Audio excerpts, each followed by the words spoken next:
Okay, so May's almost over, but let's try to put out one more video before we end our mystery season of this year. And the movie I'm going to review is that of The Man on the Eiffel Tower. This movie is a solid movie that I really enjoy, but is it worth watching?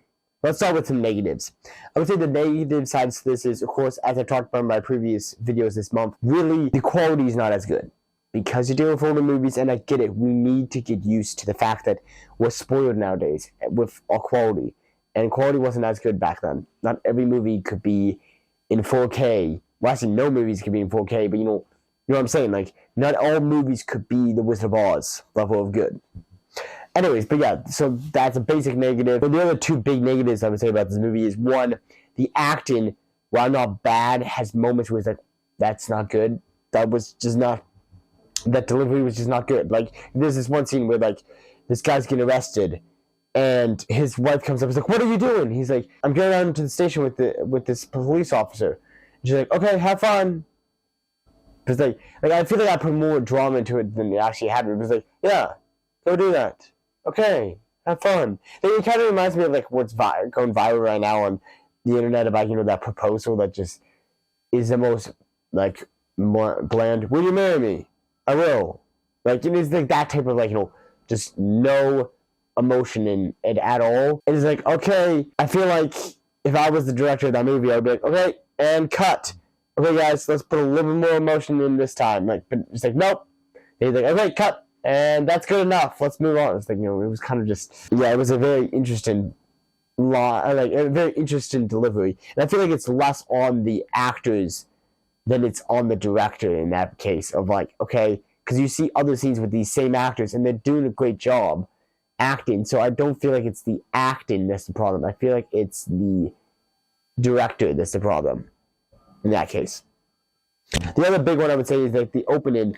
Wow, like, I've talked about in our education videos about, how to set up your characters, and technically it does it all well, but in the same way, I feel like it doesn't work right. You can see that they're trying to set up their characters in this way, and it's too obvious, and I think that's what makes it a problem. I would rather you set up this one character and then this character. But it opens on one character, and you see him, and he walks by two other characters that are important in the story, and you set up what happened in their life as he's walking by.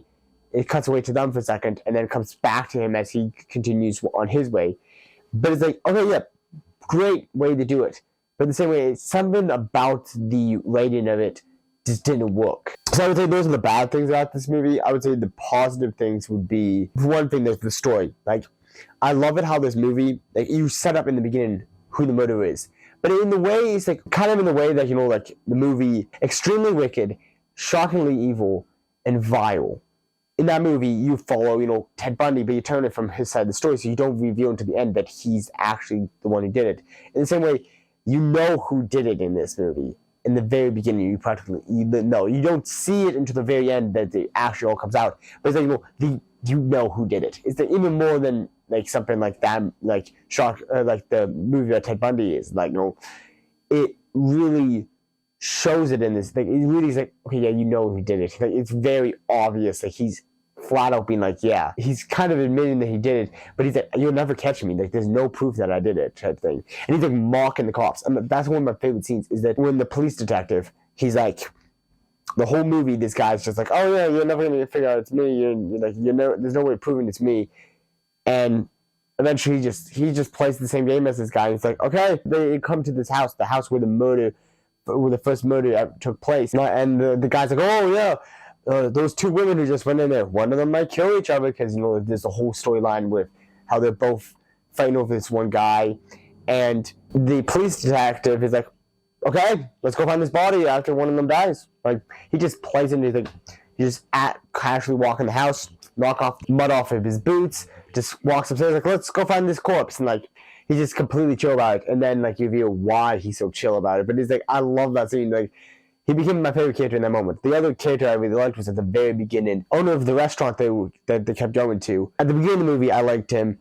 Closer to the rest of the movie, he wasn't as great. But, like, the beginning, like, his couple scenes, I'm like, I like that guy. But yeah, like, those are the two characters I really liked. I think most of all the characters are good. just none of them really stand out. I'd definitely say this is a solid movie. I loved it. I had so much fun watching it. Is it as good as modern day movies somewhat in quality-wise? No, but it was a fun movie to watch that I would strongly recommend you watch. And if you want to check out, I'll leave in the description where you can watch it. I can also leave in the description where you can buy the whole set of movies that we reviewed this month. We'll review more of them maybe next year. I don't know. We'll figure it out. We'll see where we're going next year. But yeah, for the most part, I would strongly recommend getting a hold of that set because it's pretty good. It has some solid movies in it. And thank you guys for this, being willing to listen to me rant about murder mysteries this month. Hopefully next month you'll enjoy. It's June, so that means it's war month. So we're going to be talking about war movies. Probably see something like 1917, different movies like that. But yeah, hopefully you enjoy that. And then off on to July where we talk about blockbusters. So yeah, thank you guys for watching. This has been the Movie Night Reviewer. Peter Wary, signing off.